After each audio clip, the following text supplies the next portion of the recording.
All right. Good evening, ladies and gentlemen. Welcome to tonight's show. And it does not look like we're live on Rumble. What is going on here? Rumble, let's go. Oh, there we go. Now we're live on Rumble. Hey, guys, welcome to tonight's show. I've got a great show, especially for those of you on YouTube who may not have seen this information that you're about to see here before. But I've got two very special guests joining me tonight, and these are two individuals that when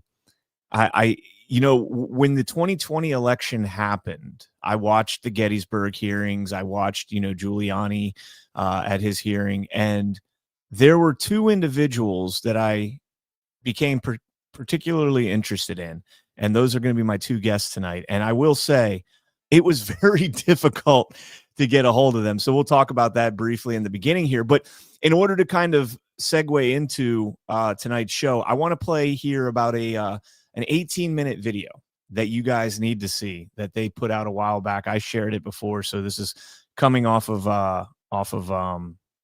when I shared it last time. I couldn't find the original, so I had to download it and re-record it and all that stuff. So check this out, and when we get back, we will be back with our guest, Leah Hoops and Gregory Stenstrom. The 2020 presidential election is finally here. Don't ever use the word smart with me. Don't ever use that word. Oh, give me a break. Because you know what? There's nothing smart about you, Joe. An election that will live in infamy. Voters will decide between 4 more years of Donald Trump.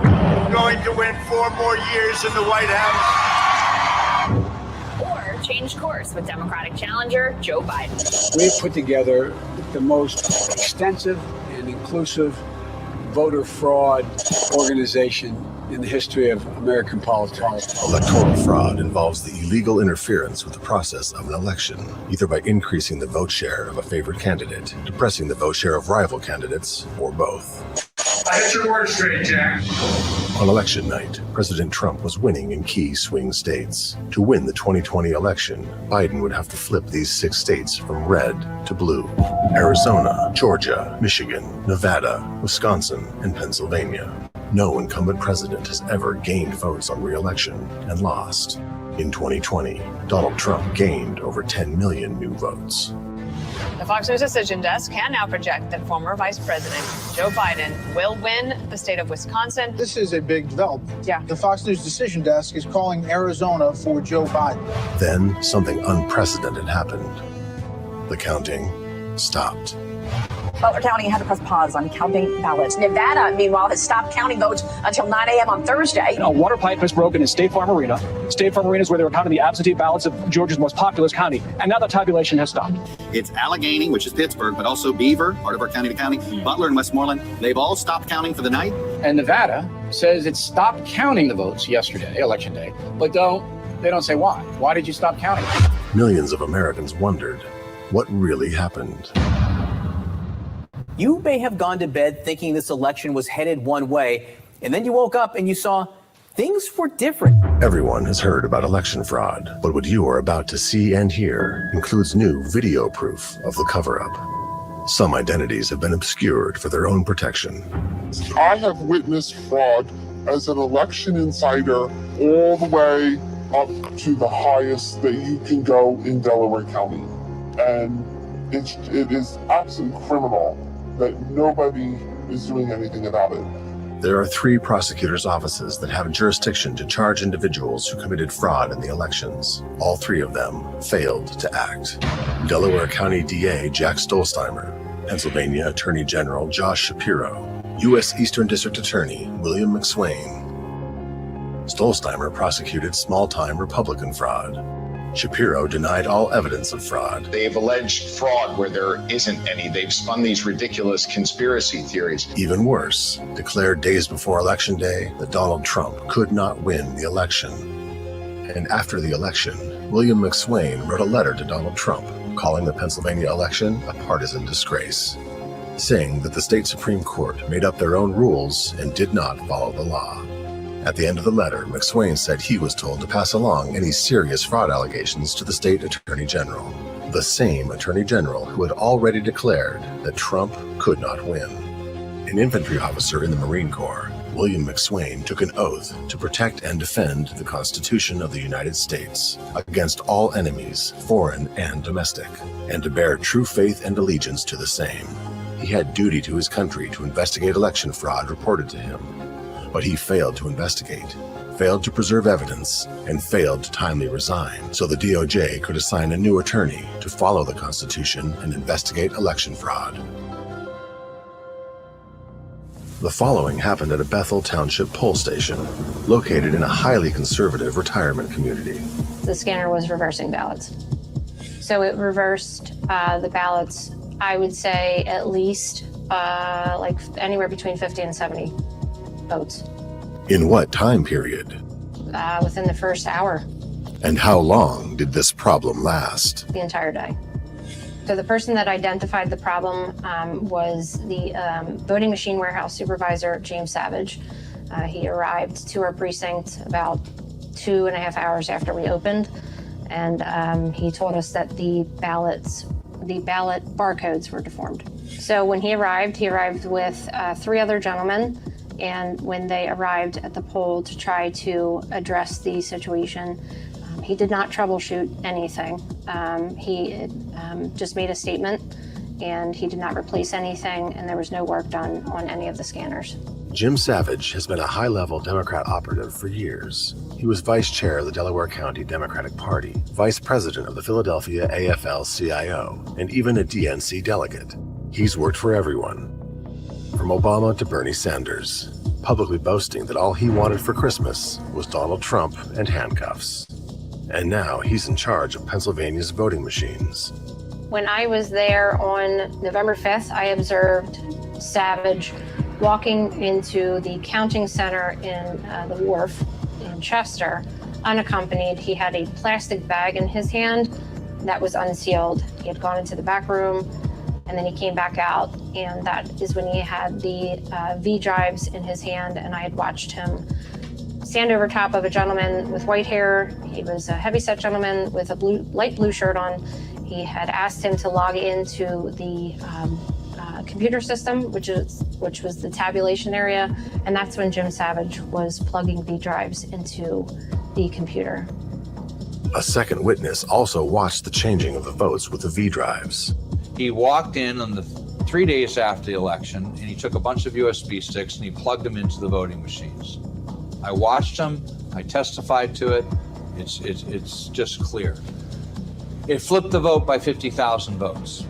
During the training, Jim Savage held up in his hand a fairly large V drive key, and he said, "This is extremely important. This controls all of the votes. This controls how the machine runs. You can change an election with this." There's 428 precincts in Delaware County. 428 precincts are supposed to have a thing called a return sheet. It is the ground truth for what happened in the election. A return sheet in Pennsylvania tells you that you received X amount of blank provisional ballots, actual ballots, how many spoiled ballots that you have. You write how many votes that were in person, and then all of the numbers add up. And just like a checkbook, everything has to add up. And out of 428 precincts, over 200 did not fill out the return sheet or properly fill out the return sheet. They lied under oath, and they certified a vote that they knew was fraudulent. In the spring of 2021, a right-to-know request was filed for the return sheets and voting machine tapes for all of Delaware County.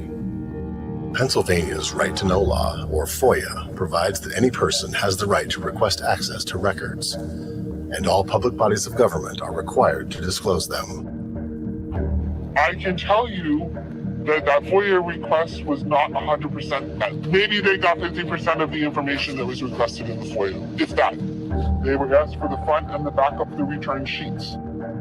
What you are about to witness is Tom Gallagher, lawyer for Delaware County, conspiring with another election worker to hide part of the return sheets. When we Xerox these return sheets, there are notes on these return sheets, and we're going to have to cover them over with paper. You know, if somebody wrote on there, this is an outrageous an example. Oh, so any like derogatory or whatever. So, Tom, are we happy with what's on the back of the notes or no? We're not going to scan what's on the back of it. Okay. On the return sheet, there must be a way to set it up so it only does the front. They never got the back of any of the return sheets, and there were 4, 5, 6 copies of a return sheet, each of them different for one location, which doesn't make any sense. And here's Jim Savage, voting machine warehouse supervisor, conspiring with Tom Gallagher about an upcoming elections board meeting. Monday, you want us there for questions and answers. I don't know what time the board meeting is Monday, do you? No, and he's not going to be available. So I don't know if you wanted another Democrat. I don't know if you can get it that comes. Even if it just seems I'm going to do all the talking. Let me ask Jean Davis at first. Okay, she's going to be gone. She's out of here. She's on vacation. She is. I saw her picture. Yeah. All right. I just need a warm body.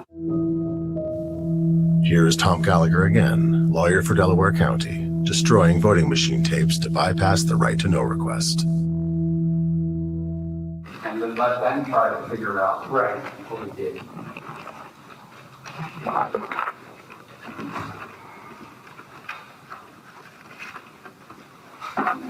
Mom, why do you have to rip it off? Makes you feel better? Yeah. It's just so many times, I don't want to try to pick it up and take a reach through stuff flat. Oh. We're gonna have a little campfire going. And that was 4 times. What we have here is evidence. What we have there is evidence. Right? Let them figure that out. Yes, but what I don't understand, and this makes me nervous, is why tapes are being thrown away. So what is...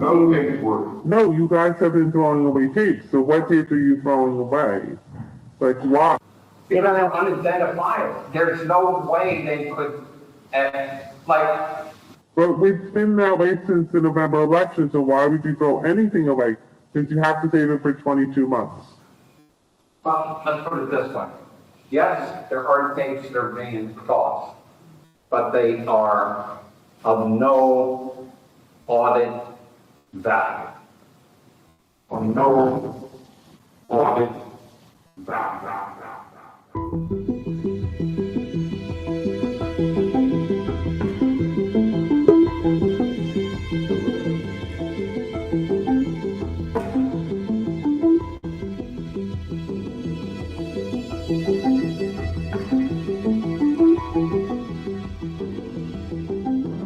Here is Jim Savage conspiring with James Allen, Director of Elections Operations, to create a second set of records for future FOIA requests. Oh, you're saying recreated. I'm saying recreate one for these jokers, right? And then create another set for the next set of jokers, but we cut it out.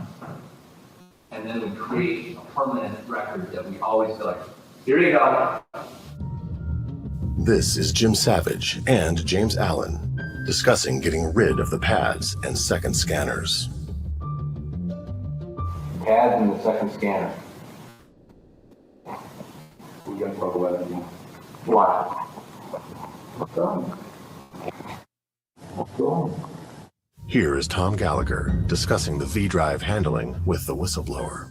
They're on another team who just want to set us up to fail. So we had people come down to do the V-Drives for us. Oh. Are you doing LNA testing? Yes. Okay. Okay, so. Yeah, everybody's not on the same team.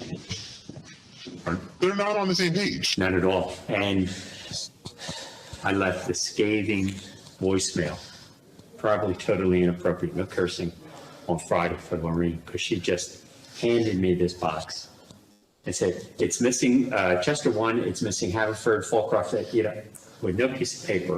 Why is it missing those V drives? I have no idea, but there's 1,000 V drives in there, and I'm like, and they all came out of the plastic cases. They were all over the place. She took V drives, just shoved them in the plastic bags, and she went like this. So I said, you get down here and you straighten this out. Well, Jim Allen got a hold of it, and he's just making check marks. The evidence you have witnessed, including the destruction and alteration of election-related documentation, is a direct violation of U.S. Code Title 52, Statutes 20701 and 20702. These statutes leave no room for interpretation. All records and paperwork from elections must be preserved for 22 months. Any person who willfully destroys or alters any record or paper has violated numerous state and federal laws. In mid-November of 2020, while still tallying results from the November 3rd elections, Delaware County's computer network was hacked. Forced to pay ransomware hackers $500,000, Delaware County was quick to claim the Elections Bureau was not affected. But recently uncovered audio from Howard Lazarus, executive director of Delaware County, not only leaves plenty of room to doubt that claim, but confirms that the entire downloading of election results was left to one person. We need to make sure that there is a quality person assigned to support elections, but we're trying to solve a problem that doesn't exist and most likely won't. Part of our problem in the county is the disjointed nature of our IT structure has led to our failure to update equipment, not having a depth of resources, which led to, among other things, the intrusion into the system, and the fact that we relied on really one person to download the results last November. So we went down to the counting center in Delaware County. It is a very, very old building sitting on the Delaware River, and it is nothing around it. When you walk into the counting center, there were people unobserved that were pre-sorting these ballots. Once it left the ground floor, it went up an elevator to the first floor, this big area of all these it's like multi-million dollars worth of machinery. It's called the Blue Crest sorter. It takes envelopes, takes them in, examines the envelope, and it looks at a signature block, it looks at the address, it looks at the serial number of the barcode. It would take an image, and then it would sort it by precinct. That machine then sliced open the secrecy envelope and removed the ballot. So during that time, the setting was off. It was slicing ballots, like really, really bad. You're talking thousands and thousands of ballots. So then it caused it to go to an adjudication process. Then what they did was they took it in these red bins, and then they said that there was like a second observation area, and then they took it into the back room.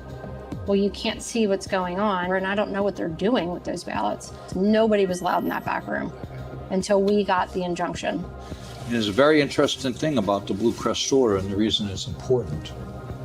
It takes an image and a picture of every single envelope. Barcode, person, signature. Those people should be in the SURE system. The SURE system is the election system for Pennsylvania. We got a phone call. And she said, Greg, they're gonna delete all the images. I was like, damn it. She's like, Greg, that's the evidence. Now, criminal law was the venue of the U.S. Attorney General, which is Barr, and in Philadelphia, in the eastern Pennsylvania, was the venue of U.S. Attorney Billy McSwain. We get the forensic images. If we have those forensic images, we have the proof that we're going to need later. He didn't do it. Couldn't do it. I don't care who won. Don't have the forensic evidence. You don't have the custody sheets. You don't have the ballots. The proof sheets, which are required by law, which are the paper tapes, are gone and have been destroyed. The envelopes have been destroyed. The Blue Crest sorter, which took images of the evidence, have been destroyed. The only thing left with is ballots. We have evidence coming out of our ass that the election was fraudulent. Elections have consequences. We've seen what happens when presidential elections are stolen. But down ballot, city and state races often have the most immediate impact on our daily lives. I think the Board of Education and those sitting on the panels are thieves. It talks about oppressors and oppressed. That is damaging to every group of children. They're liars and have committed treason against our children. From what children are taught in school to how our communities are policed, mandated, even how our criminals are prosecuted. Election integrity matters on every level. Yeah, I said it. Teachers Union. That's who you guys are. It's time to rise up and demand accurate elections.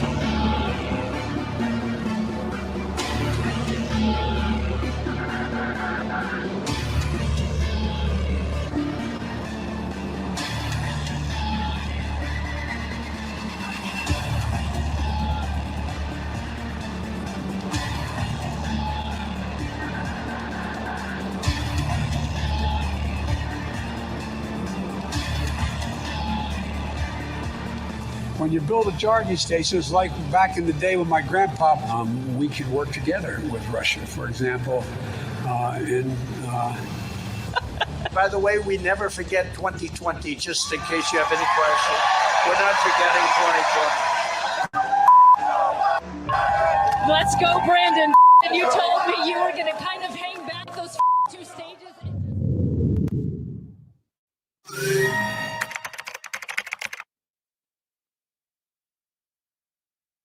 All right, ladies and gentlemen, thank you guys for tuning in for that. That was an excellent video made by the individuals I'm about to bring on here. And I would like to welcome to the stage. We're still waiting on Greg to get here, but I would like to welcome Leah Hoops. And Leah, I got to unmute you there. How you doing, Leah? Long time no see. Hi, how are you? Thanks for having us back on. And I got to rewatch that documentary, so thank you for that. It took me back. I look much younger and less stressed in that video. Oh man, aren't we all? Like I go back and look at some of the old videos and my beard is all black and like Yeah. much younger. A little more wrinkles. Yeah, that's all right. So I reached out to you guys earlier this week and I said, you know what, I want to have you guys back on and kind of do like a fresh rehash of your story, because your story caught me when both you and Greg testified at Rudy Giuliani's hearing in Gettysburg. I remember watching that and thinking to myself, like, holy crap, these people, their story needs to be heard far and wide. They need to, they need to go somewhere with their story, especially. And it was so, I've told Greg this, it was so hard for me to get a hold of you guys. And, Greg would tell me, well, that's because we wanted to lay low. We didn't want to be out there in the public because you guys were doing things, behind the scenes kind of. And we appreciate that. But why don't you tell the audience who you are, Leah? Sure. So back in 2020, I myself had recruited quite a few people from my county. I was a Republican committee woman for Bethel Township. I had recruited some great patriots. And we started investigating Delaware County, specifically the Soros money and the CTCL money that was coming into our county, and how it was just taken over by Democrats after being run by Republicans for 150 years. And then we started investigating all the people that they put into our county, like James Savage, and then later on Jim Allen, who came from Cook County, Chicago. But the main concern was that they were using these election machines, that they moved the counting center into this huge building right by, the river. And we were looking at the drop boxes. I mean, we were trying to do everything we possibly could. And I was also working with the Trump campaign at the same time. So once I recruited all these people, we got all of our information. We had put everybody in place. I had recruited police and former law enforcement, former military, one of them being Greg Stenstrom because of his background in fraud. So yeah, that's where it started. We put everybody in place. We were ready to roll. And I was also working with the Thomas More Society at the same time as well. So I was working pretty much with everyone, and I was very loud about it too. So Greg was much quieter than I was. I was very loud and out in front. Well, and I apologize. I said Leia. I meant to say Leah. No, that's okay. All good. The Star Wars geek in me pops out with that. All good. All good. So let's go back to square one. And you mentioned the wharf where you guys were at, and kind of the centralized count there in Delaware County. And before we get into what happened on that night, I think people need to understand that Delaware County is, as Greg says, there's 3,143 counties in this country, and you only need to swing about 20 counties in order to swing a presidential election. And Delaware is one of those counties because it's a relatively large county in Pennsylvania. That is correct. It's the 5th largest county in the Commonwealth of Pennsylvania. So it was incredibly important. Plus, we're right next to Philadelphia. So that poor county has been lost for such a long time. So yeah, we were the hot spot. Soros money. We got the Soros district attorney. We had a Soros fair and just prosecutor as our Pennsylvania Attorney General, which was Josh Shapiro, which you saw, who just so happened to be not only on the ballot in 2020, but he was also a Biden elector. So yeah, very heavy ties to Obama, obviously to Soros and his son. You name it, University of Pennsylvania. He was on the board of trustees. Reid Hoffman is a very big donator to him. I mean, he's connected to pretty much everyone. Yeah, I saw President Trump calling for an investigation now, and Reid Hoffman is one of those mentioned. And my co-host on Why We Vote, Ash, brought up, Reid Hoffman and the ties that he has to a lot of the smurfing and everything. So yes. That is going to be a very interesting investigation as that unfolds. So let's walk through Election Day because you guys, not only did you guys see some craziness there, but you had to get attorneys involved just to be able to get that oversight. That's correct. So I worked my poll, my precinct in the morning, and that's when I saw Jim Savage actually come into, like I said in the video. But then later on, Greg was in Chester itself and looking at the precincts. We had poll watchers everywhere. And once he was in the wharf later on, he called me up and he was like, get me an attorney right now. So I started calling people. I called the Thomas More Society and I was like, listen, I had to fight for it. Seriously, I was on the phone and I'm like, listen, you got to get down there. And Greg was like, there's a back room. There's a back room where there's no camera. And they're taking ballots and they're bringing ballots out and all these, and he's talking about the V drives and he was flipping out. So I knew he was being serious.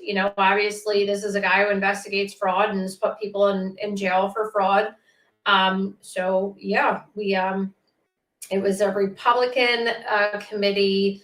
He was an attorney. He was awful. He was sweating bullets when we got him down there, but finally, we got a court order to get into that back room, and that's when Greg saw the actual real ballots that were completely unopened. He said anywhere between like 50 to 70,000.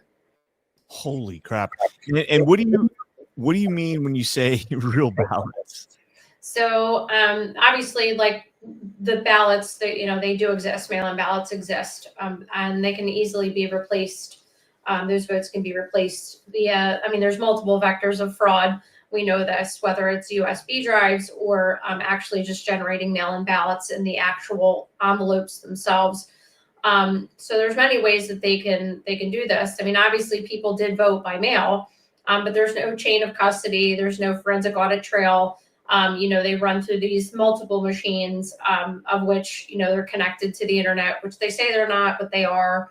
We can get into that a little bit later. But what's interesting is that we have this huge mail-in ballot sorter that we talk about in our second documentary, which is called The Big Con.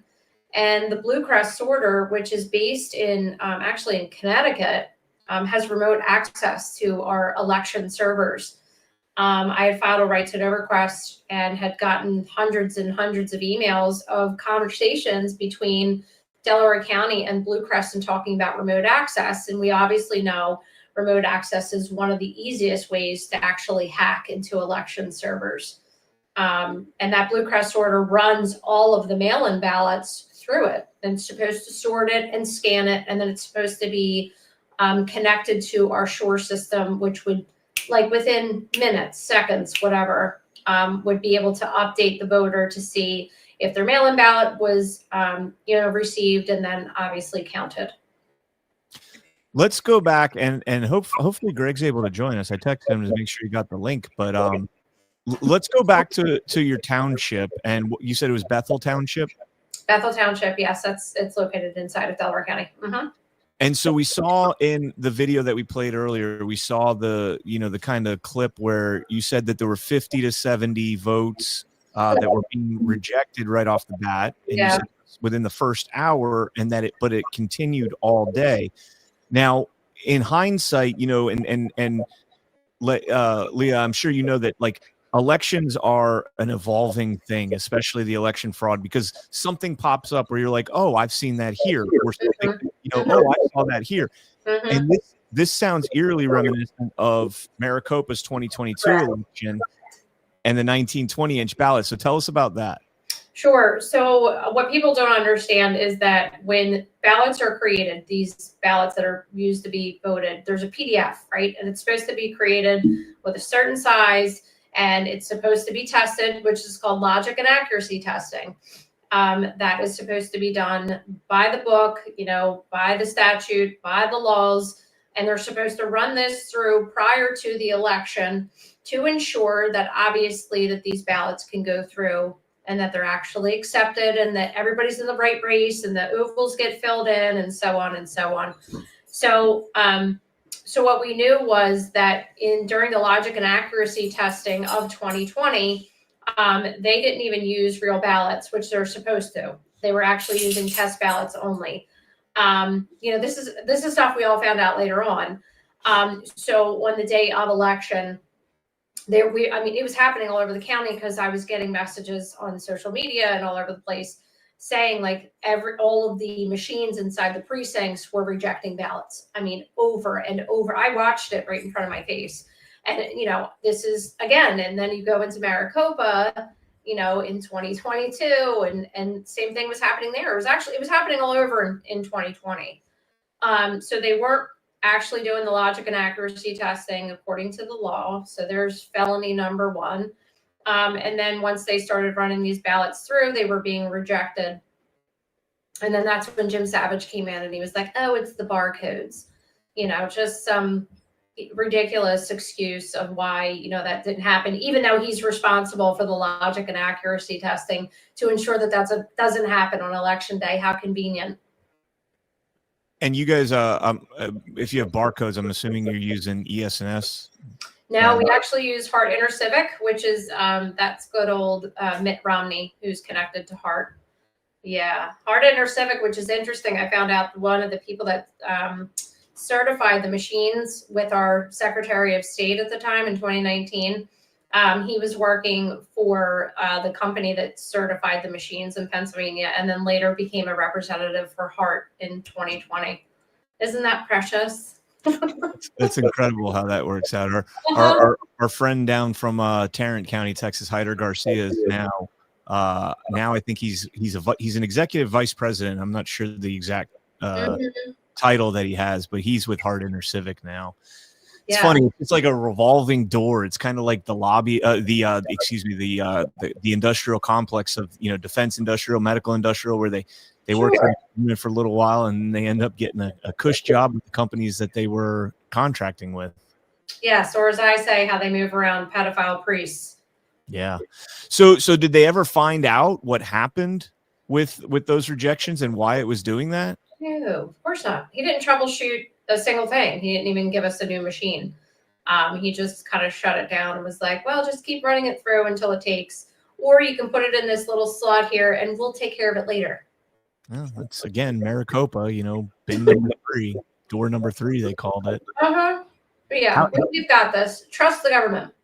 Were you guys able to determine how many ballots that had happened to throughout the election? No, of course not. No, there's no way to even, no, there's really, it's not like they would give us that information anyway, but we would have to have people literally in every single poll. There's 428 precincts. So you would have to have a person in every precinct there, for the entire day to be able to count. And then you get into the fact that they had drop-off spots in 3 different places because of COVID, right? So there was there was many places where these election machines were moved from the USB drives, they were dropped off to, and with the ballots, and then they were dropped off again and then again. So four times, 4 different kinds of hands. A lot of these volunteers that were helping to do these jobs were actually brought in by the Democratic Socialist known as Christine Ruther, who's the election board liaison for our county council. She's heavily involved with Indivisible, and that's who we recruited from, was Indivisible, to bring these people from all over the country into the counting center and the drop-off spots, and they were collecting the USB drives, which Greg later testified that there were 47. We later found out it was 61 in total, missing USB drives. Now, according to the certification of every, machine, but specifically Hardin or Civic, it's Section X, because I remember it well, it says that there shall be a strict chain of custody for removable media. So if you lose them, I'm going to say that's not really a strict chain of custody for your removable media, the USB drive. Yeah, not at all. Again, this is one of those things that we learn like as we progress through this and learn more and more, because I mean, prior to 2020, elections wasn't really a main focal point of anybody. Nonetheless, on the fraud side, there's always been people, trying to get every single person that they possibly can to register to vote, because you're going to vote your way out of these stolen elections somehow. Sure. But one of the things that I did learn, and maybe just putting this in case you don't know, I'm sure you do, but the machines have what's called a protective counter on them. And so every time you run a ballot through, even if it's rejected, it's still tallying up one ballot through the machine. And so I would think that if you're able to somehow get, poll tapes at the end, which God only knows if they even have the poll tapes where y'all were at. Lord knows they didn't have them down in Georgia. You'd be able to look at the poll tapes and how many votes were counted and compare that with the protective counter for that day and get a rejection rate. That's a great concept, Brian, except if you see in the video there, they were destroying poll tapes. Exactly. That's what I was saying. Right. And then regenerating the poll tapes and then giving us spoilated return sheets and poll tapes. So as you can hear, James Allen, who came from Cook County, and we'll go back to him in a second, he came after, but he's talking about obstructing, committing a felony, and spoilating election materials in order to, basically try to create this, whatever numbers that it is that they came up with, and try to throw us off. Except they didn't know that we had a whistleblower inside and we were working with Project Veritas, committing a sting operation. It's the only one actually in the country, quite honestly, that I know of during the 2020 election. But what's interesting about Allen, so the Democrats were actually talking about election fraud before we started talking about it in 2020, which is the irony of it. Because I ended up reaching out to a woman by the name of Dr. Laura Chamberlain. You should check her out.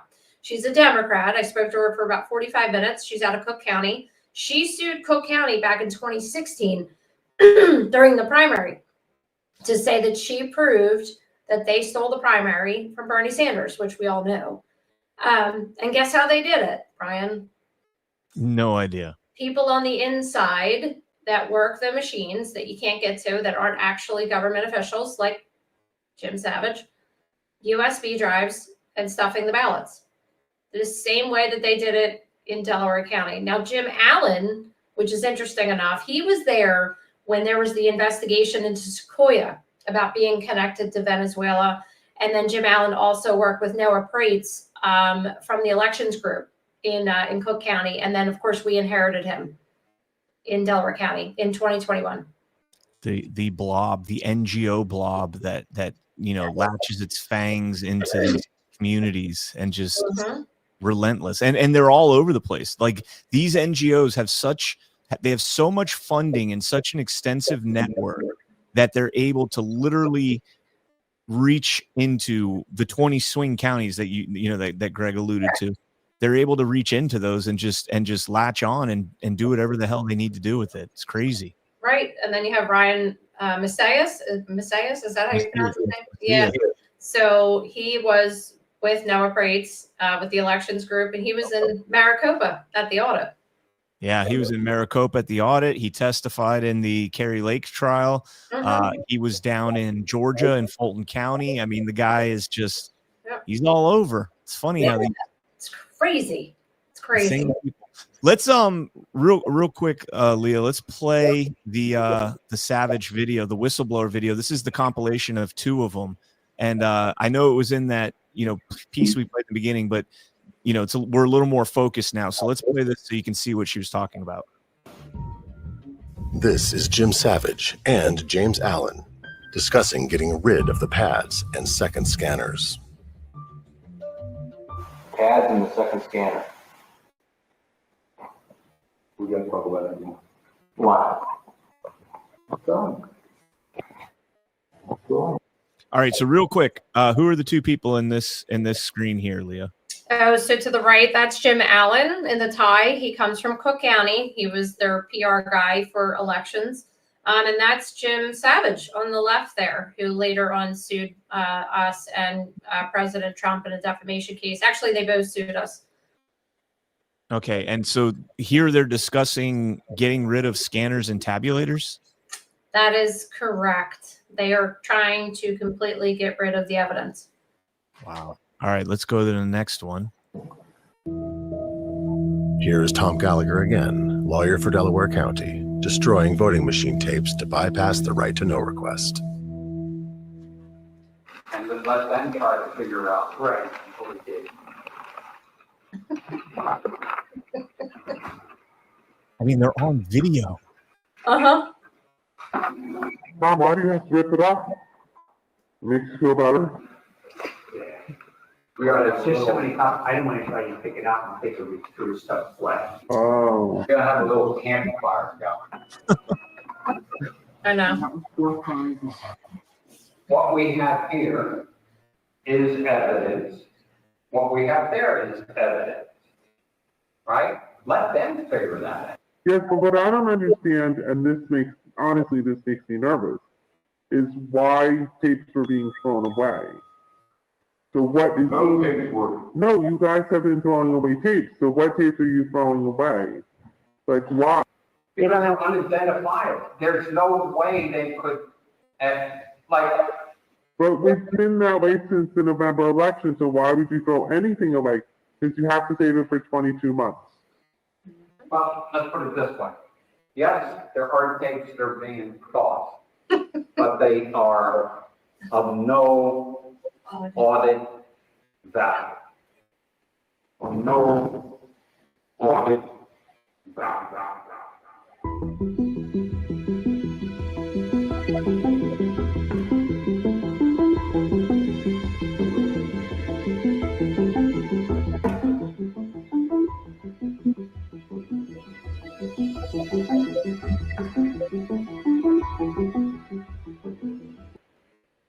I mean, they are of no audit value is one of the most insane things I think I've ever heard in my entire life. How can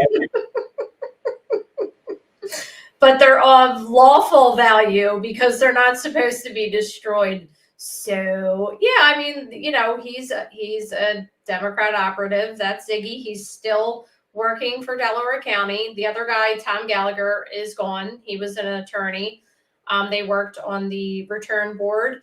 And they were the guys that were, I mean, there's so much that I've listened to between those 2, and they admit that they weren't supposed to get rid of them. And they admit they're not even doing an audit anyway because, they don't have all of the material. It is a forensically destructive audit trail. So I mean, it's absurd. It is really absurd, but this is what they've convinced themselves, obviously of, or what they've been told to say, or, I don't know their thought process, but clearly they were ripping paper tapes up, which is a part of an audit and part of the election machine that prints out all the vote totals, from election day. So But my other thing is the contradictory statement is if they're unidentifiable, how are they of no audit value? Yeah, that's a great point. That's a great point. I don't really understand, because they're lying and they're committing fraud. So it ties into they're still doing it. And we can get into that later if you'd like, because we're still being sued to this day. Jeez. Real quick, Leah, can you down at the bottom of your screen, can you click the little cogwheel and just make sure that your mic is on? I just hit me now. Make sure that your mic is, because it sounds like you're coming through your computer mic, and I know you have a standalone mic. It says that it's on. Maybe I'm just not close enough to it. Is that any better? Is that better? Yes, a little bit better. All right. Okay. Let me see. There we go. A little bit closer. So let's go back and I eventually want to get into the lawsuits because you guys have had some pretty good success with defending yourselves and hopefully one day you'll get to go on the offensive. But I'm there.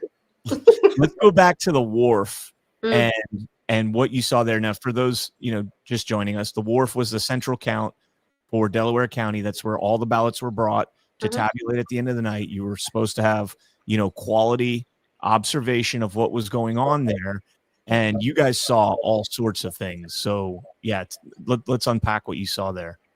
So they were bringing in all sorts of in every which way. I mean, the wharf is huge. It's an old Bell Atlantic building. It's ginormous, and there are multiple levels. So when you go in, you have to check in through security, you take an elevator up. I mean, they had ballots coming in and out like from every which way. Really made no sense, but they were processing them in a back room, then bringing them out on trays, then sticking them in the Blue Crest machine. Then after they were done in the Blue Crest, it would go to the next machine, of which it would cut open the outer envelope to get to the inner envelope, and then it would cut open the inner envelope to to take out the ballot. Except it was slicing the ballots. We were sitting there watching. It was happening for hours.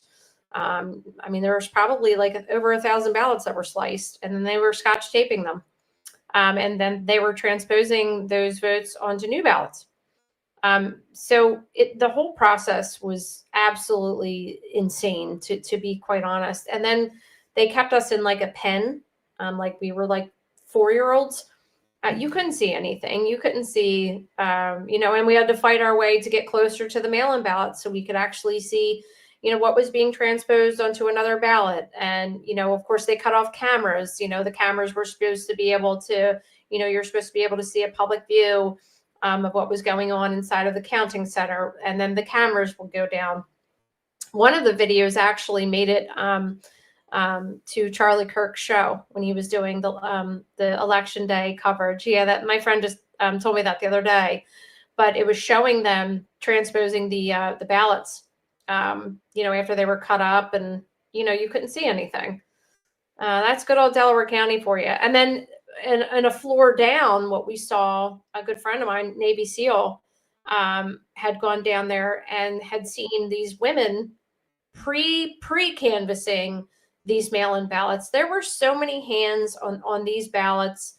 It was set up for confusion on purpose, and it was segregated on purpose so that nobody knew what the other person was doing. It was like almost like putting monkeys at a section and being like, this is your job. You're protecting democracy, and you just go do that and don't question anything.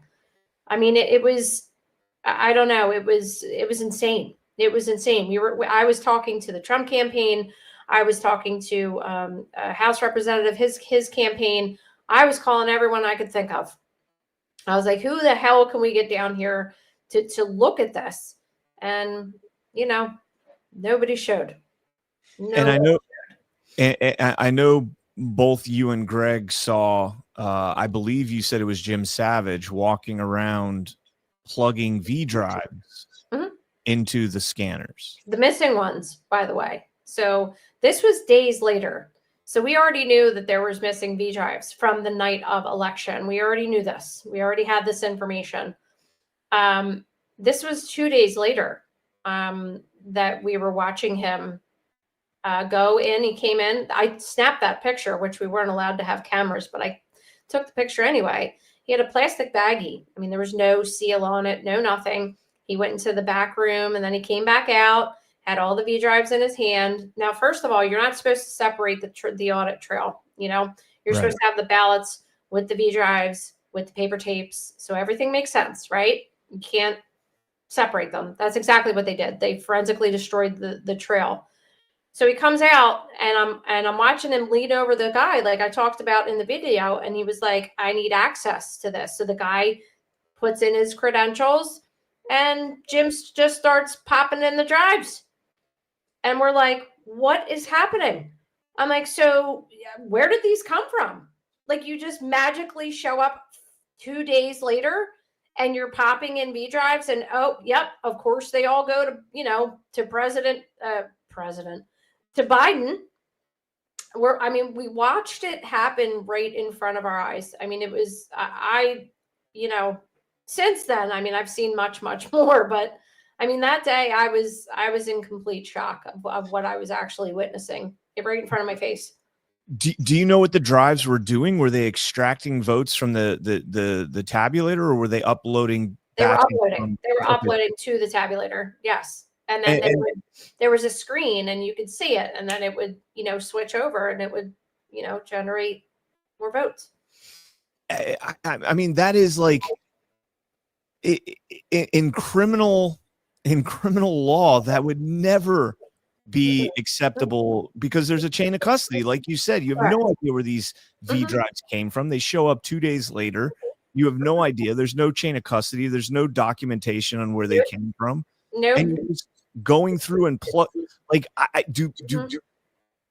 I don't know if people understand, like, you know, we've done demonstrations before with Mark Cook. Jeff Lenberg's done some demonstrations, you know, of what you're able to do with something like a thumb drive if it has the right software. J. Alex Halderman and Curling v. Raffensperger, you know, plugging in a thumb drive, what he was able to do to these machines. That's absurd that this guy was able to walk around the entire room and just plug them in willy-nilly like that. Well, I mean, they hacked the Pentagon with a USB stick. I mean, it's absurd and it's ridiculous that people think that this can't happen. I mean, your email gets hacked all the time. Like your computers get hacked all the time. And what people didn't even realize, and I made this point, I guess, a couple of years ago, but if anyone else didn't notice, like all of the hacking that increased over the past like few years, and I related it to the fact that everybody was using remote access because nobody was going to work. So everyone had remote access to the servers of whatever business, hospitals, you know, law firms, you know, whatever it was. I felt like every week I was getting some kind of, you know, warning. Oh, your stuff's been hacked. And I'm like, well, that's because everyone's home accessing the servers remotely, which is exactly how our elections are run. So it's absurd to say that that doesn't happen. And, you know, it happens in banks and it happens with businesses and it happens but not elections. Like that's asinine. Well, it's actually the opposite. There's more protections in the banks and everything else because, and I don't know if this is the case in Delaware County, but I know in Mesa County, because we just did part 2 of our Tina Peters series last night, in Fulton County, in Maricopa County, and in numerous counties. Everybody has the same credentials. Everybody has this. So every single person that logs in is logging in under the credentials of EMS admin with the same password. And so there's no accountability. And when you talk about, you know, having remote access like that, you know, just last night on the show, Mark Cook was going through the Mesa County image that he has and found DVS admin that accessed the system weeks after the election in mid-December. And nobody can explain that. Why is DVS admin accessing, you know, a private county's, you know, a county's private servers? Well, why is Blue Crest, a third party, a company, have remote access to our election servers? And why, like I literally have emails from them that shows them accessing their files, including signatures. So let me get this straight. So Blue Crest, which by the way, has a partnership with Periscript. Not every Blue Crest sorter has Periscript in it, but Periscript is owned by Reid Hoffman. So Blue Crest, it's rarely talked about, the Blue Crest machine, and it's incredibly important, because of the fact that they are connected to whatever registry that state has. They're supposed to be uploading in real time the receiving and the counting of the mail-in ballots. So, whether it's Runbeck or whether it is Blue Crest, whatever mail sorter your county uses, it's the same purpose. Yeah, I've talked about Blue Crest a little more than I probably would have liked, because in Georgia, they bought I think almost $2 million worth of Blue Crest sorter machines, and then they didn't even work. Mm-hmm. And so you find out in the Trump RICO case down there, that not only did they not work, they were supposed to do the signature verification for them. Mm-hmm. Not only did they not work, they didn't do the signature verification because they were too lazy. They're like, oh, we got a machine this year, we don't have to do it ourselves. And then the machines break, and they're like, we just won't do it. We just won't do signature verification. Well, none of those mail-in ballot sorters have ever been tested with using mail-in ballots, ever. They were just implemented. And Periscript never tested to identify and be able to match and verify signatures for mail-in ballots. Only with I think it was like banking, and then with your daily mail, but never with mail-in ballots, which is a completely separate section in the Postal Service as well. So everything's segregated for a reason. But it's so complex. It hurts my brain. It really does. And I don't understand all the technological stuff. That's Greg's field, and Mark Cook and guys like you. But for me, I'm all about the criminal minds, and I'm forcing functions. And it's a military term, and I have forced them to make admissions, and I force them into corners. We can talk about all the legal stuff, because it really is astonishing just how criminal and corrupt my county officials are, my state officials are in the Commonwealth of Pennsylvania. So before we get into that, I think there's one more big takeaway from that night at the or from the counting at the wharf. And in the little teaser clip that I had pinned up here before, you had said that you guys did not have oversight. There was many parts of the building that you couldn't see, and you guys found out that they had a back room that was storing ballots, and you had alluded to it earlier. Tell us about that. So Greg had actually gone back there. Quite a few observers had gone back there, including Democrats, and they agreed with Greg that there were mail-in ballots back there that were completely unopened. But that took us 2 days to get back there. Again, why are they still sitting there 2 days later when we're watching all of these mail-in ballots go through? And the best part was the delay in the counting, because, wasn't the whole purpose of moving into machines to make things more efficient, right? And cost effective, which is the polar opposite. But those Blue Crest sorters process 50,000 mail-in ballots within 2 hours, not even. That is what is guaranteed, because I've read their contract. So why was it taking you however many days to upload them, and then you still 2 days later have mail-in ballots in the back that are unopened? So explain. Explain to us if if they keep saying, oh, you're making up lies and this is misinformation. And I'm like, fair enough. Then explain yourselves, because that's what you're required to do. You have to prove that you ran a free and fair election. I don't have to prove fraud. Yeah, and since Greg's not here, I'll try and summarize his testimony in two regards here, and correct me if I'm wrong on this. But going back to the V drives, he had said that he had testified that he made them do the upload so that they saw what the results were from those drives that were uploaded. And I believe he said it was upwards of 50,000 ballots. So no, what was happening was he was challenging them because he had recognized, and he said this in Gettysburg, that it was a forensically destructive process. Right. Because everything was separated from each other. The ballots, the tapes, the V drives, and the return sheets. So he's asking them, like, first of all, where the hell are these V drives that are missing? Where are these V drives coming from? Why are they separated from all the rest of the election materials? And he's yelling at the top of his lungs. And he's like, you cannot put those V drives into that tabulator until you tell me where the hell they came from. And they just ignored them. And then once they started popping them in, it had to have been like, I don't know, 20 of them maybe. I don't know. I was on the phone, in between too, because I'm trying to get a hold of someone to say, what the hell are you doing? And you need to come down here to stop what's transpiring. Go ahead. No. So, they just continued on. And that's, when he saw the flipping of the votes, obviously not in favor of President Trump or any other Republican on the ballot. But of course to Biden and Shapiro. And actually, I think Shapiro did better than Biden did in Delaware County. Isn't that shocking?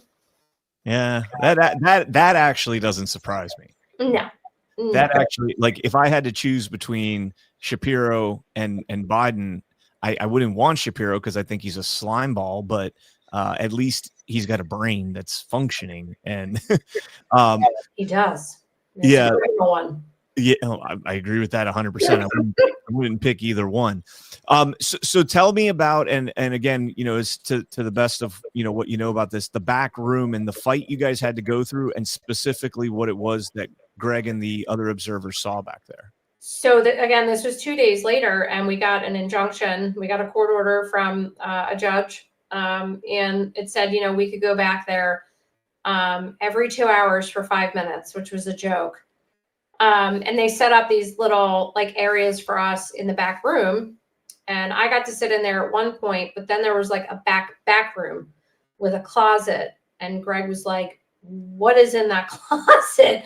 Why do you keep going there? What is happening? So again, he had to fight to get into that room. So we had to fight to get into the back room that had no cameras in it at all, which should have had cameras because that's where they were canvassing and doing signature verifications, supposedly, and uploading to the Shore system. And then there was this closet area that's where he found and saw and observed the unopened mail-in ballots. And he was losing his mind. And there was another observer there. His name was Jonathan Briskin. What's interesting enough is Jonathan Briskin, a Democrat, a doctor, had this little lanyard that said voter protection. Voter protection was a Norm Eisen program that was all over the country. So we had Norm Eisen's voter protection program inside of Delaware County. But he too, and another, it was a blanket on the guy's name. He looked like Santa Claus, another Democrat who agreed with Greg. He said, yes, 100%. I agree that there are unopened mail-in ballots in that room. And so. And I know Greg had said there was a little discrepancy about how many, but he says somewhere between 60 and 70,000. Yes. Yeah, he was going by real quick because you only had a split, maybe 30 seconds to look, but he was, going by the size of the box because it was one of the United States Postal Service boxes open at the top. It's plastic, long, but that's how they were stacking the mail-in ballots inside of those containers or whatever. So he was just trying to see real quick, make a quick estimate because he's the math guy. And that's kind of what he had estimated it to be. And of course, that is going to be bringing back memories of Jesse Morgan's testimony. Correct. And, the U.S. Postal Service investigation that we got. And I don't know if you've read that, but. We sure did. We sure did. Greg was with Jesse Morgan. That was the Thomas More Society. That was Phil Klein down in Arlington. Greg was there as well. Mm-hmm. Yeah. And that postal inspector document was very heavily redacted. And I'm shocked. I know that was very interesting. I still highlight that. Like, can we get this declassified so that we can unredacted so that we can see what it was that they investigated and why they needed to redact entire pages of the Jesse Morgan report? Well, because they wanted to cover up what really happened, of course. That poor guy got tormented, and he basically went into hiding and was like, I'm not going to have this happen. I don't blame him. I don't blame him at all. He came forward, didn't have to. And of course, obviously, he's vindicated by just even with a redacted report. There were ballots. They were supposed to be taken to Chester County, Lancaster, and I'm blanking on the other county right now. But yeah, we knew that they were coming from somewhere. And we know that there's no way of knowing whether or not these people are actually qualified electors that are signing those envelopes. I mean, it really is a joke. It is a joke. And it's a common theme. So you've got 50 to 70,000, 60 to 70,000 there. Michigan, we saw the Gateway Pundit video of them dropping off 64 boxes of ballots in the middle of the night and sticking them under the table until the next shift came. Fulton County ordered over 780,000 ballots from Runbeck for Fulton County 7 days before the election. Yep. Same. The whistleblower reported that there were pallets of ballots. She said, she was like, it seriously could have been anywhere between, like she said, like 700,000 to like 1 million. Whatever. It was insane the amount of ballots that were sitting on pallets. For what reason? And the one place that you don't have the story like that is Maricopa County, because in Arizona, the mail-in ballots in Maricopa go back to Runbeck, so they don't need to move any large amounts of ballots around. That's what they send to the MetTech Center when they ask for them. They don't. It's so disgusting, Leah, how they do this, and it's so obvious, but nobody gives a damn enough to actually investigate this. And I guess now we can start moving into the legal stuff, because Bill McSwain, Marine veteran, U.S. attorney in the Eastern District of Pennsylvania at the time, said it disheartened me as a Marine myself. It disheartened me to hear what he said, that Bill Barr wouldn't let me investigate. Then you go above Bill Barr. You go directly to the president at that point. There's the Constitution. You don't answer to Bill Barr. You answer to the Constitution. So you answer to the law. You don't answer to we are a nation of laws, not men. And shame on him, because to me he's a coward.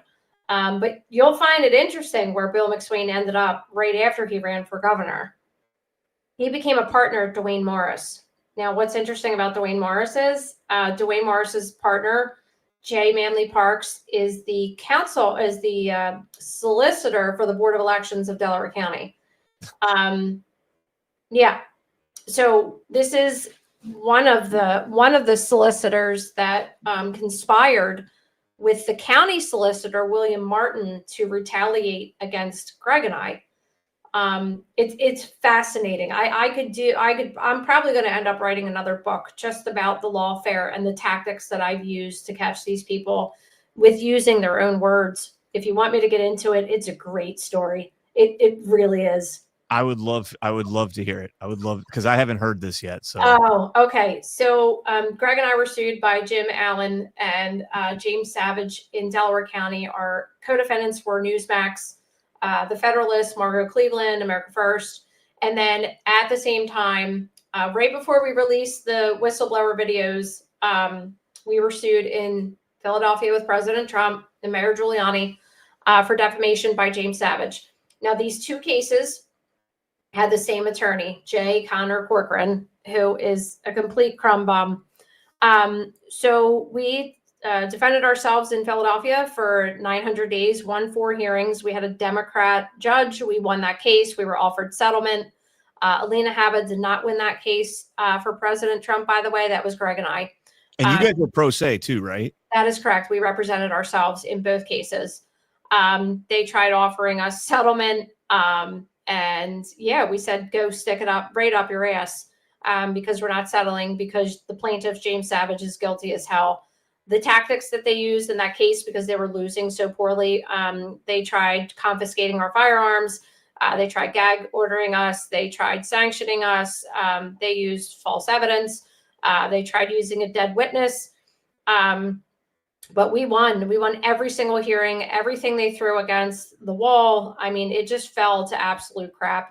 And then they offered a settlement. And of course, we said no. And during that time, President Trump's case, which was connected to ours, it was consolidated, was stayed because he was going through the criminal charges in Georgia. So that takes precedent when you're going through a criminal case. So Alina Habit and her partner did not win Savage v. Trump, just for the viewers to know. The next case was the other defamation case, same attorney. What ended up happening to J. Connor Corcoran before he could actually represent his clients in the Delaware County defamation case was his license was suspended. We actually helped to get his license suspended because he was being investigated for another case. So we destroyed him in court, which was lovely. And basically all we had to do was tell the truth and stand our ground, which is what we did. And we exercised our rights. And but what my favorite part was during that time, so that was from 2021 until 2024. So during that time, I was a target of Arctic Frost because I was an alternate elector for Trump, which I had no idea was happening. So that was 2022. My name was used in 4 subpoenas, which I just found out because Grassley had released the information about 2 weeks ago. Yeah, we saw you. And I was also a target of the Merrick Garland memo and the National School Board Association because my article was used because I was speaking out at school board meetings. So I was targeted literally on every level.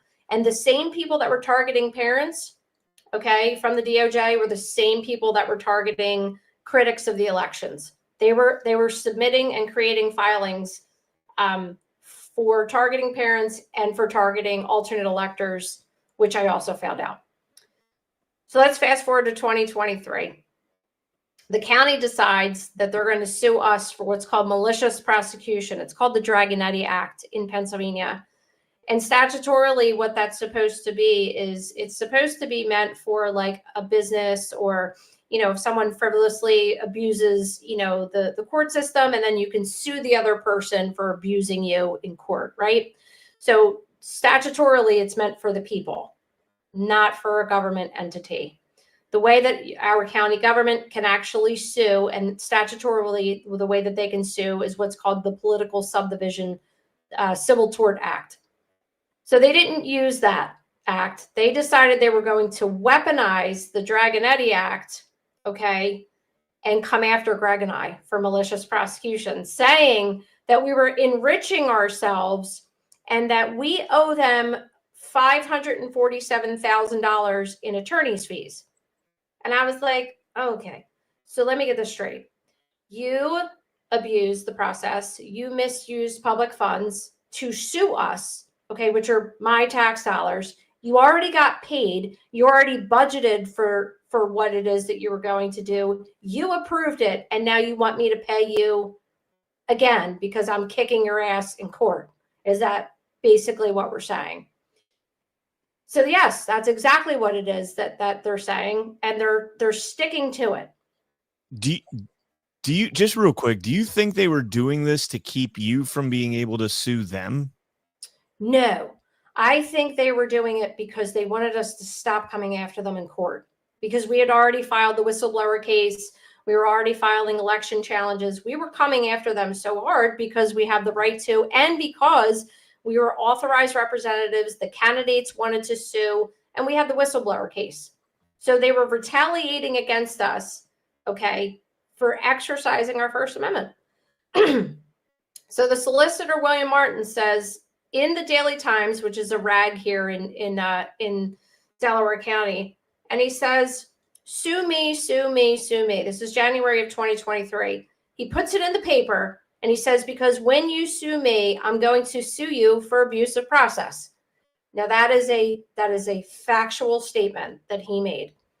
Fast forward, I file a public records request for the billing of Dwayne Morris, of the solicitor of the election board. It took me 4 months of fighting. I got over, in total, 3,000 pages of billing, which I've gone through personally myself. Even with the redactions, okay, when I did the analysis, I literally can put together the timeline in their own words of them premeditating this case against Greg and I, verbatim. They're so brazen that they put it in to their billing that they were going to come after Greg and I, and then they voted on it, like to use public funds to come after two people for exercising our First Amendment. They have doubled down so hard on this case and drug it out for so long. They have lost terribly. They've asked us for our private banking records, our private communications. They've come after us, for everything we've ever said in the book, everything we've ever said in social media. I mean, everything. And nothing sticks. No, because I'm allowed to. Well, absolute fact is an ultimate defense. Yes, that is the absolute truth. Excuse me. Yeah, I'm like, this is so absurd, but they're so used to getting away with everything. So we've been filing again, representing ourselves. It's so bad right now that the Pennsylvania Supreme Court needed to step in. It only happens in 1% of civil cases in Pennsylvania. The Supreme Court steps in and sends a judge from a different county is now involved in our case and evaluating it. We've had 3 judges so far in this case. The first one died, which I have no sympathy for. He wrote unconstitutional orders. The second one retired. The third one was removed by the Pennsylvania Supreme Court. So what I did was I sent certified letters to everyone, the DOJ, the Pennsylvania Attorney General, Dwayne Morris Partners. I've sent it to literally everyone that I could think of. And I showed them their own crimes. Literally, I sent them back their own billing. And I said to Dwayne Morris specifically, you are now liable because you have no plausible deniability, because you are now aware that your attorneys are literally committing fraud. They are so stuck at this point, they don't know what to do with us. They have no idea what to do. But this is what they do. This is not a unique case. No, this is happening all over the country, unfortunately. Look at Ash. God, yeah. I love her. I love her to pieces. She just had her appeal yesterday in the U.S. Court of Appeals. Yep. When her and I have conversations, or when people reach out, and this has been happening, not just about election fraud. I mean, I'm talking about they steal people's homes, they steal their kids, they steal their loved ones, they steal their property, and we all talk to, and it's the same tactics. And God forbid if they have an attorney they're useless and they're in on it. I mean, it's as hard as pro se is, Brian, as awful and like the emotional distress, it's a beautiful thing. I really do feel like God put me on this earth to destroy this corruption. Amen. And nobody is, and this is something I've seen just with my experience, not my personal experience, but covering all these lawfare cases and whatnot, is that the attorneys that you're hiring and you're paying them, $500 to $1,000, $500 to $1,000 an hour to do all this for you. And they're going into this with the ultimate goal of settle. Yes. How can I do the least amount of work without having to actually stick my neck out there to have a nasty mark on my record, let me get a settlement. Let me get the best possible settlement. And the other side's doing the same thing. They don't want, because they know they're bringing lawfare. They know they're bringing, a slap case or something along those lines. And they just want to get it over with as well. The whole purpose of that is, strategic lawfare against public participation. They want to keep you from being able to exercise your voice. And it's just a disgusting system. It's so disgusting. It really is. I've learned so much about the law and common law, actually, which is really not taught, but it really is what our nation is made of, is the common law. And you can I don't know if you can even see all the books I have here, but I do read a lot. And again, I feel like it's a blessing. Like, these are things that are not taught in schools, definitely not taught in law schools. The civics part of it has been a beautiful thing. I've always loved my country, but now, like, I really understand and value, like, what our founding fathers did for this nation. And I'm using the law against them. And I'm using their own words against them. And it's not hard when you're telling the truth to win in court. So I am suing Delaware County right now. I actually have a good attorney. He's one of the good ones. He's a constitutional guy. His name is Chadwick Cheney. I knew him because he had helped me with some school board issues back in 2021. And he took my case on a contingency. And I'm suing Delaware County for $5 million right now in the Eastern District of Pennsylvania for retaliation against me. It's a 1983 claim for retaliation against, for me exercising my First Amendment. And that's just kind of sitting there right now. The county filed this nonsensical motion to dismiss that has no material facts at all. It's just basically rambling that I'm a domestic terrorist and that basically everything I've said is frivolous. And, I've caused election workers to be threatened. I mean, it's absurd. It's absurd, their response. But I have a good feeling about this, and I'm hopeful.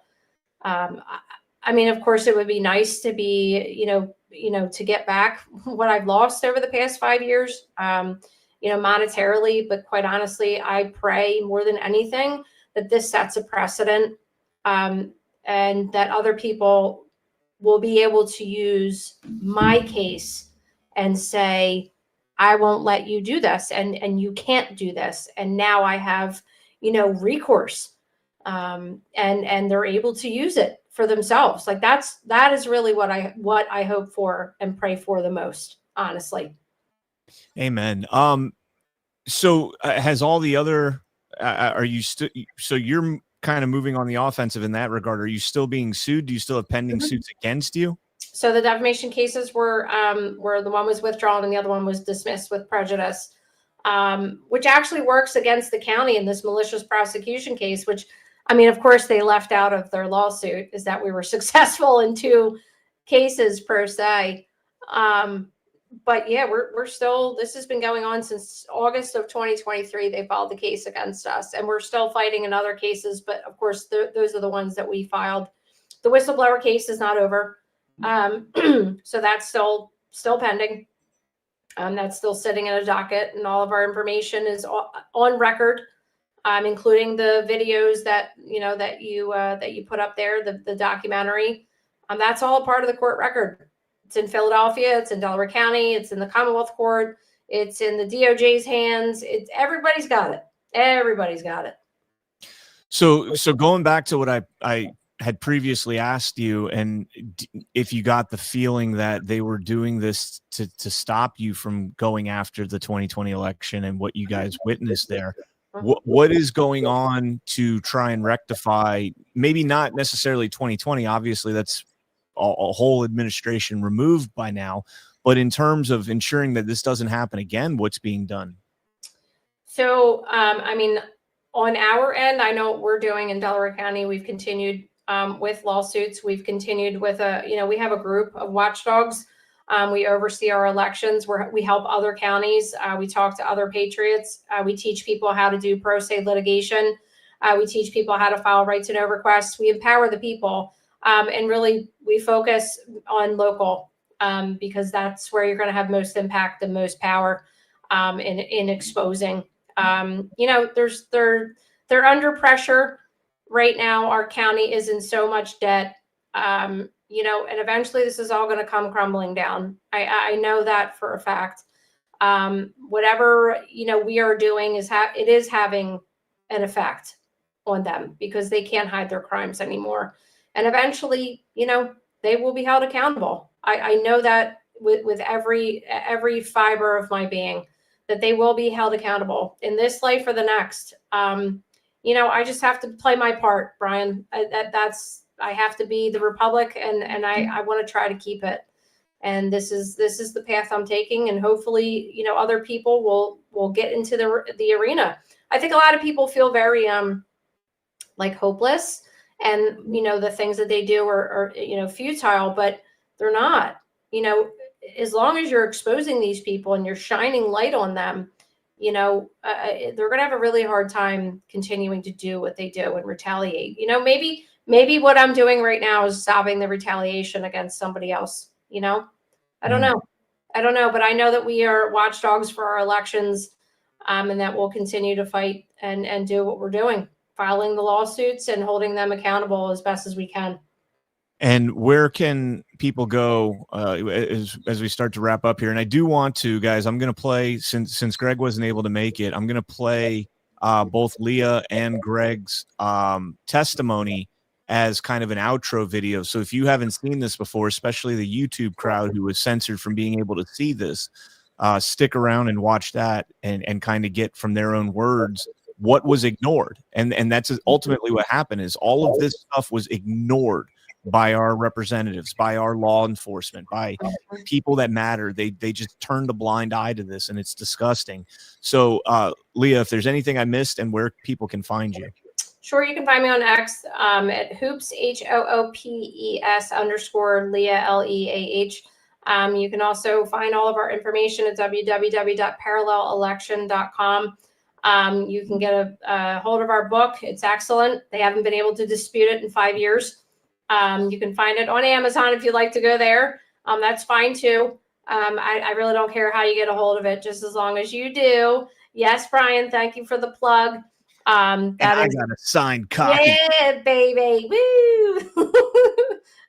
Brian, you've been with us from the very beginning. I'm always very thankful for you.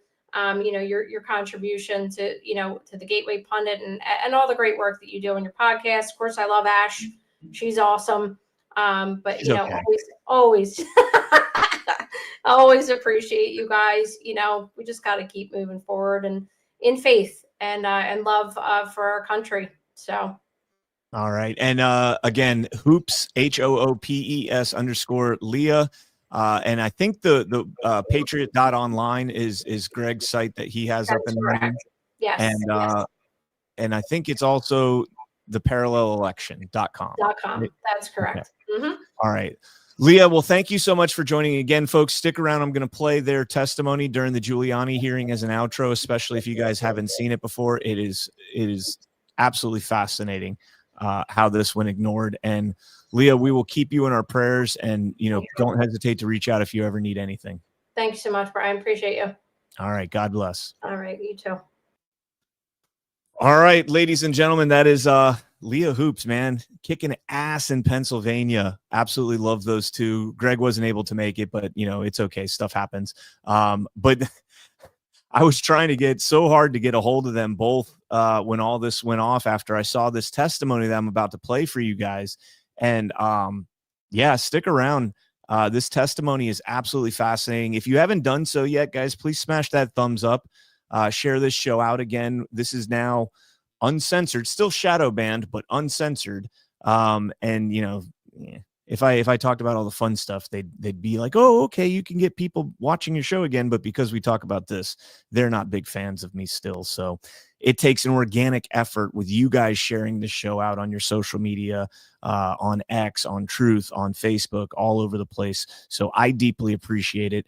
I am going to sign off here and pull this back up. So again, thank you guys all so much for tuning in. Stay frosty. God bless each and every one of you.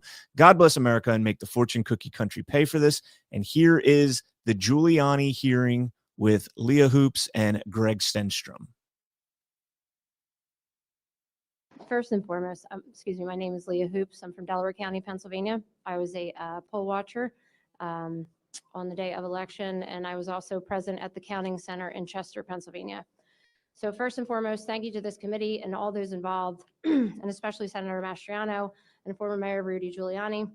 To our fearless and brave president, thank you for being our shield and putting us first, and I am forever grateful.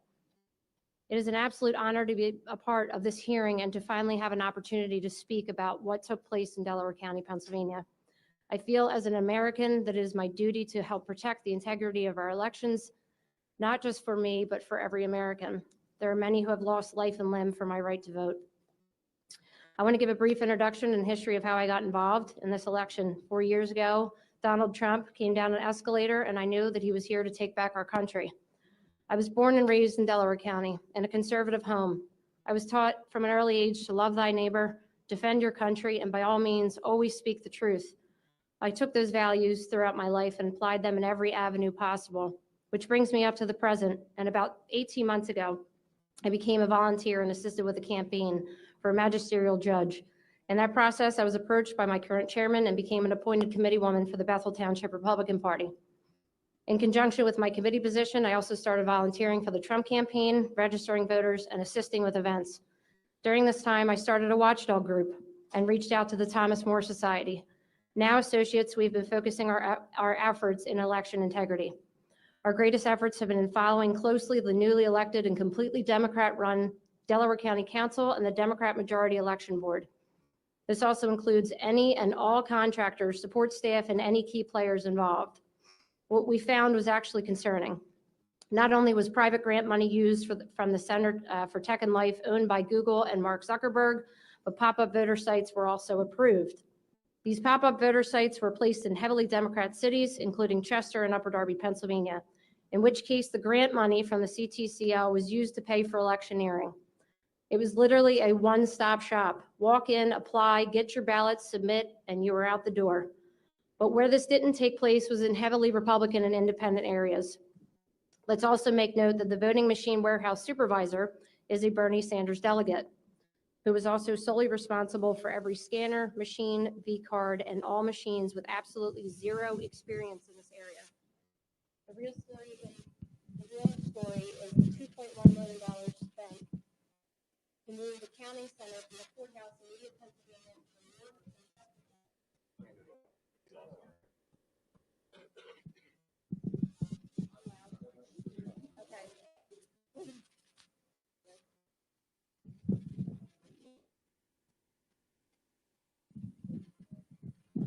Okay.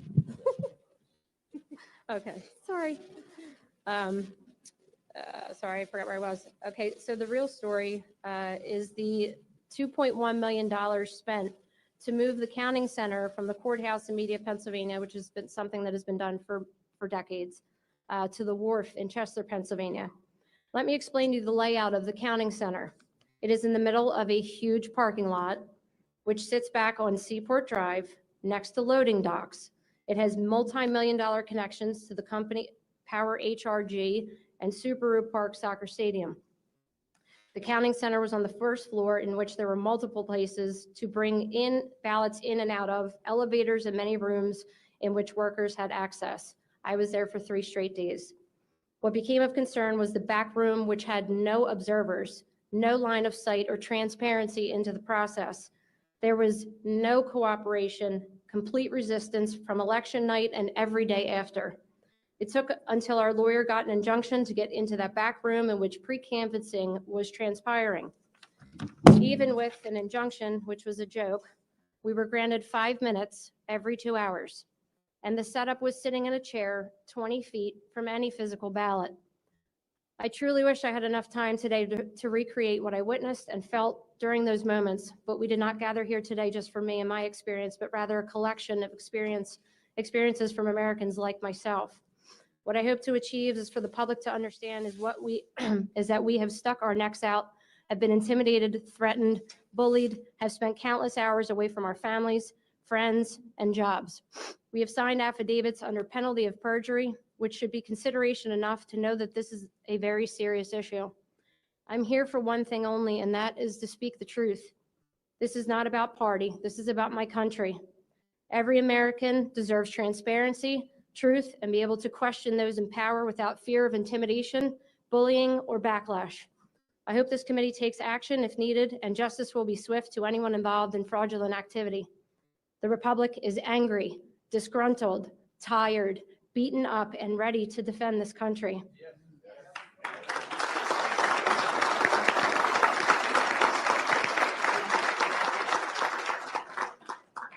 Thank you.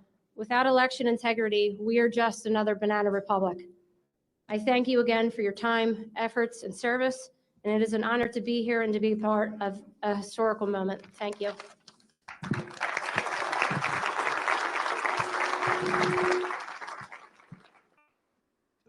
Tough group to follow. My name is Gregory Stenstrom. I'm from Delaware County. I'm a father, a family man. I was a former commanding officer and executive officer in the Navy. I'm a veteran of foreign wars.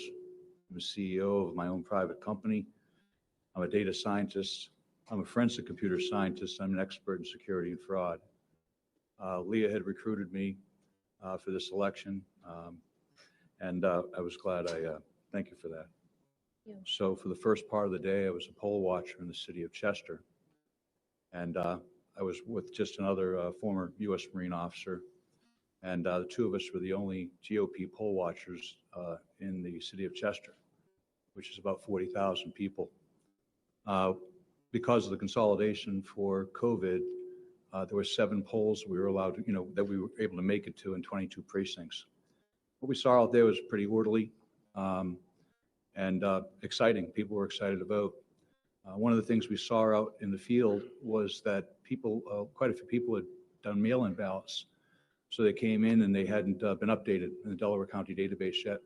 So they would come in and say, the database is not showing me on the database, I'd like to vote. So the process, one of the processes was to give them a provisional ballot. And then they would vote provisionally, and then later on, their vote would be sorted out. That didn't happen. I observed, and the gentleman that was with me observed 7 different polls where the people were given a regular ballot.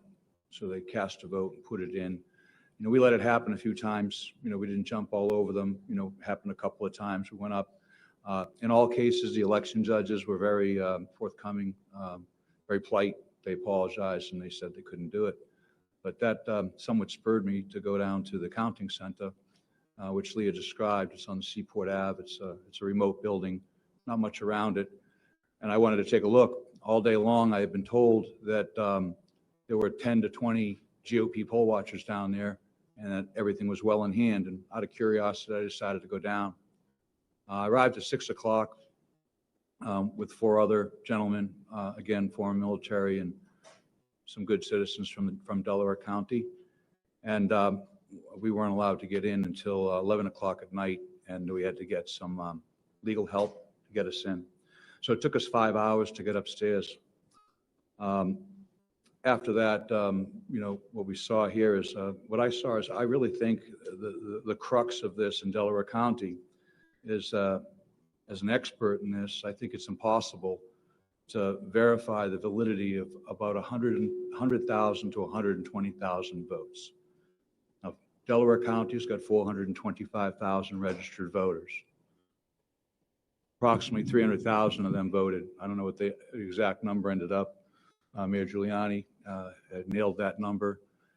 But of that number, over 100,000 are in question in my mind. What I saw as a forensics expert was an election process that was forensically destructive in the manner it was conducted, with the envelopes being separated from the ballots and gone to the other side of the room.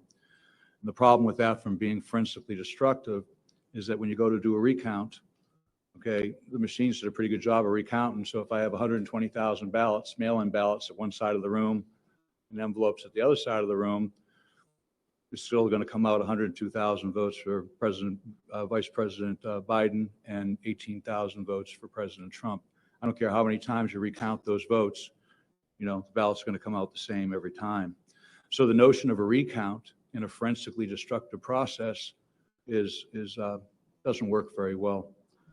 What we saw there, what I saw there, was a chain of custody in all cases that was broken. It was broken for the mail-in ballots, the drop box ballots, the election day USB V card flash drives. In all cases, the chain of custody and the procedures that were defined by the Delaware County Board of Elections and Election Process Review they didn't follow one. I couldn't even redline this multi-page document because the entire document would be, they didn't follow any of the procedures. So I personally observed USB V cards being uploaded to the voting machines by the voting machine warehouse supervisor on multiple occasions. I saw this personally. I brought it to the attention of the deputy sheriff who was there stationed, who was a senior law enforcement officer, and I brought it to the attention of the clerk of elections. I brought it to their attention. I objected, and I said, this person is not being observed. He's not part of the process that I can see, and he's walking in with baggies, which we have pictures of, and it was submitted in our affidavits, and he was sticking these USBs into the machines. So I personally witnessed that happened 24 times, over 24 times. We have multiple other witnesses that saw it, including Democrat poll watchers. And we were told, I was told the next day by the solicitors, well, actually not the solicitor, but the attorney that we had secured, that they said every election they leave a couple of USBs in the voting machines and they're brought back, and generally the warehouse manager comes over and puts them in. So in talking to the U.S. Attorney General McSwain and other law enforcement officers, I found out that was not the case. That generally, more than two is unusual. So they denied they did it, but as of today, 47 USB V cards are missing, and they're nowhere to be found. So I was told personally that these 24 to 30 cards that were uploaded weren't there. Those cards, I demanded that they didn't update the vote live time. They only updated it about once every 2 or 3 hours. I demanded they uploaded the vote so I could see what the result was, and it was 50,000 votes. And I think as a computer scientist, an American, and a patriot, it doesn't matter who those 50,000 votes were. I'll tell you they were for Vice President Biden. But what was shocking to me as an American, as someone who has gone to sea, gone to war, that that could even happen. So several other things that came up was on Thursday, it took us 3 days for them to obey the court order that I secured with Leah's help and the help of the Thomas More Society, who we thank, incredibly good patriots. They got us in there. They got the order for us to get in and watch it, look at the back offices, which were locked for 5 minutes every 2 hours. I went in, I was the first one allowed to go in at 1:30 on Thursday, and then again at 3:30 for 5 minutes. The county solicitor had a stopwatch. On the first time, I was not allowed to touch anything. The second time I did. What I observed in the locked room in the back office was 70,000 unopened mail-in ballots. They were in boxes of 500, stacked in neatly. The gentleman that came in with me was a Democrat poll watcher, is a forensic pathologist, a very detailed, very dedicated man, and he took meticulous notes as well. And I verified with him, are you seeing what I'm seeing? We both agreed as GOP poll watchers and a Democrat poll watcher that we had witnessed 60 to 70,000. We had a little bit of a disagreement there. The problem with that was by that time, the mail-in ballots had already been counted. So 120,000 mail-in ballots had already been counted, posted, and done. So my question is, where did the 70,000 ballots go? And nobody knows. We have a picture in here of a large number of boxes that I took that were filled with what appeared to be ballots, sitting by the Blue Crest machine. They were there for about 3 hours, and then they disappeared. I found it notable when I watched it, the first when they were taking the ballots up and down. I said, I am an expert in fraud. I saw the ballots going up multiple elevators and racks. And I think a lot of well-meaning people and a lot of honest people were there doing that. They were trying to participate in the process. And I would say that 99% of the people there, the way the process was designed, I believe that people thought it was a non-fraudulent process. I heard that said many times. I was, I said, there's no fraud going on here. I said, well, I'm not, I didn't even bring that up. But I think people saw what they wanted to see, and they saw what was intended for them to see. I called it at one point kabuki theater. I said it was all designed for us to see it. It was entertaining. There were cameras on it. When we finally got into the back room where the votes were being ingested, as a data scientist, I want to see where the data is coming in. And I wanted to know the universe of the votes. Well, the universe of the votes was only supposed to be 120,000 mail-in ballots. We were told there were 6,000 ballots remaining. So I said, okay, we have a universe of 126,000 votes. And then when I get back there, the universe wasn't 126,000 votes. The universe was 200,000 votes. So that's a problem. I think the last thing I wanted, a couple of other things, is the Blue Crest sorter machine was only manned by one person. People ask me all the time, how do people commit crimes? I know there's a lot of theories here, and I always look for the simplest thing. People that sticking USB sticks in, putting ballots in, very simple thing, only takes a couple of people. Doesn't take a big conspiracy. I think people look at things and they use inflammatory words and, like fraud and so forth. As a forensic computer scientist, my interest is in the data. Where did it go? Where did the spoilage go? How did the data come in and go out of the system? So I think as a scientist, we need to look at that. We need to audit that. What was really upsetting to me, the most upsetting, was I had spoke to multiple law enforcement agencies and literally begged multiple law enforcement agencies. I said, go in, and I said, in order to prove that nothing's happening, and either exonerate yourselves in the process or refute what I'm saying, please. It's a very simple process. Just go get the forensic evidence from the computers. It's a simple process. You turn the computer off. It's non-destructive. Takes moments, maybe half an hour, 20 minutes to do it properly and collect the evidence. You open the computer up.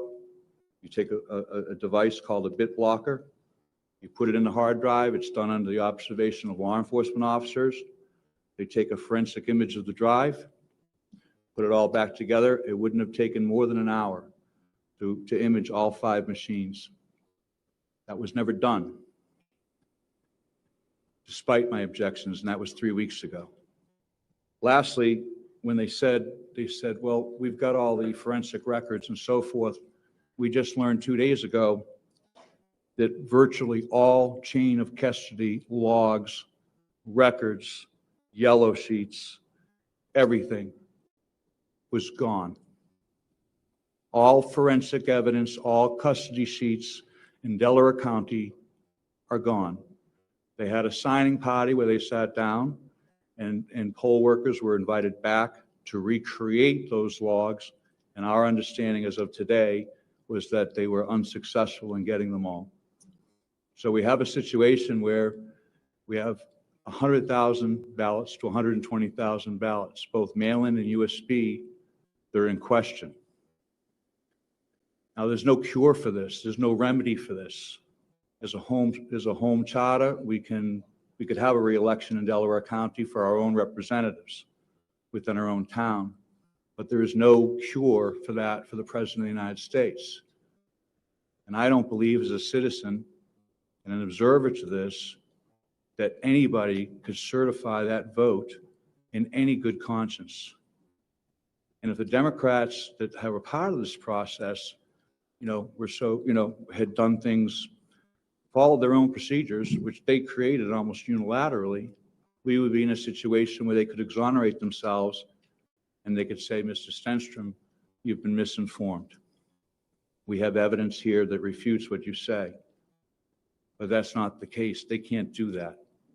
So I say, if you can't certify that vote, and you can't certify 100,000 votes out of 300,000, then you can't certify Delaware County.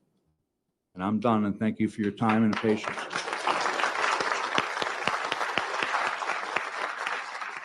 Thank you all.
Yeah, it's true.